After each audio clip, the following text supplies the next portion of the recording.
In today's episode, Allison asks, when it comes to reporting, how have you successfully educated others in your company on results? Is a simple glossary enough, or have you taken another approach, especially with our less tech-savvy peeps? Okay, so no report should require a glossary, right? If you're building a report of results that you've generated from marketing, and the results do not translate into business results that anyone can understand, you've got a bad report. You've got something that isn't communicating what's actually important to the stakeholders who are reading it. And the higher up the chain you're going, the more that's going to be true. When you hand something to the CEO or the CFO, all they really want to see at the end of the day is dollars and cents, right? For the most part. There are exceptions, of course. So the key to identifying what these folks care about from a measurement and reporting perspective is got to make sure that the results you're conveying are results that have either that are results they care about, right? Or have a direct line of sight to the results they care about, have a clear, obvious connection to what they care about. And that's something that you're going to do in what's called requirements gathering. When you sit down with anybody that you're building a report for, the first thing you need to do is figure out, okay, what's important to you? What is the stuff that you need in order to make yourself look good, right? It comes across as a little crass, but it's 100% the truth. The gentle way I like to ask people this is, so what results do you get a bonus for, right? What are you going to get a bonus for this year? What numbers? And it clarifies instantly to that person, A, the person asking me about this report has my interest in mind, which is always a good place to start. And B, it gets them thinking, well, Twitter followers or Instagram engagements or email opens, those are not things you get a bonus for, right? Leads, shopping carts completed, sales enabled, revenues increased, all of those things that have business results tied to them, that's what's going to get somebody their bonus, right? Or get them fired if it goes the other way. And when you ask that question in requirements gathering, it becomes crystal clear what should and should not be in the report. Generally speaking, if somebody says, this is the KPI on which I am measured, on which I will get a bonus for this year, then it's upon you to figure, okay, that's going to be the headline number in the report. That's going to be the biggest, most obvious thing, so that they can instantly see, I know what's going on.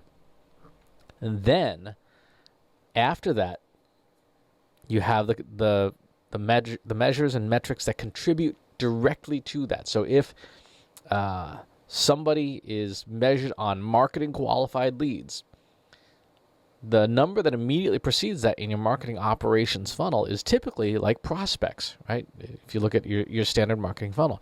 So you have your marketing qualified leads. This is the big number with a line graph and a little up or down red or green arrow. And then below that and smaller, you have prospects and then maybe your prospect closing rate that leads to those marketing qualified leads that person cares about. When you do that, when you have that set up, there is no need for a glossary, right, whatsoever. No report should require a glossary because you're reporting on the things that the person who's reading it is going to get a bonus for, and they should deeply know and deeply care about what that number is. If they don't know that, they probably need to be updating their LinkedIn profile and looking for different work, right? Because that's not going to work out very well for them if they don't know what they're measured on. And I have seen that happen in companies where, particularly very large companies, where there's somebody who's like, yeah, I just show up for work. That's what I'm measured on, is putting a butt in the seat at this desk. Like, okay, you don't actually have to do anything. Cool, good to know.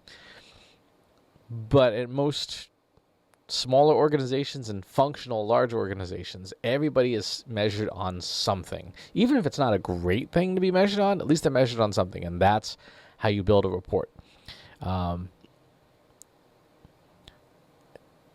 You might, depending on the software you're using for reports, might want to include like little tool tips where if you hover over a number or a word, it can pop up a definition. That can become important if the report you're building gets circulated around to people who don't know the role or the report or the subject matter that you're including, but wouldn't burn it into, take up real estate in the report itself for that. It can be one of those little extra add-ons that can help if somebody knows to look for like the help button. But I wouldn't put it in the report itself. Remember that reports are intended to tell somebody what happened so that they can make a decision, right? When you open up a report and you on your phone or whatever, and you're looking at it, based on what you see on the page or on screen, the stakeholder should be able to make a decision. Should I do less of this? Should I do more of this? Am I getting my bonus? And that's what a report's got to convey. If a report is just puking data all over the place, right, just vomiting data, you can't make a decision from that, right? Can't tell you the number of dashboards and reports I've seen that have like 50 metrics and gauges and line charts and pie charts and this and that. And you look at it and go, what does any of this have to do with marketing qualified leads or sales on the website?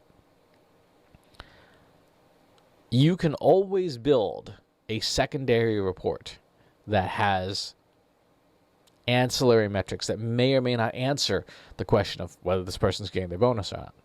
But in the primary report that they care about and that they will be asked for at their performance review, it should only be those things that they are measured on. So that's my suggestion for you. Keep a report simple.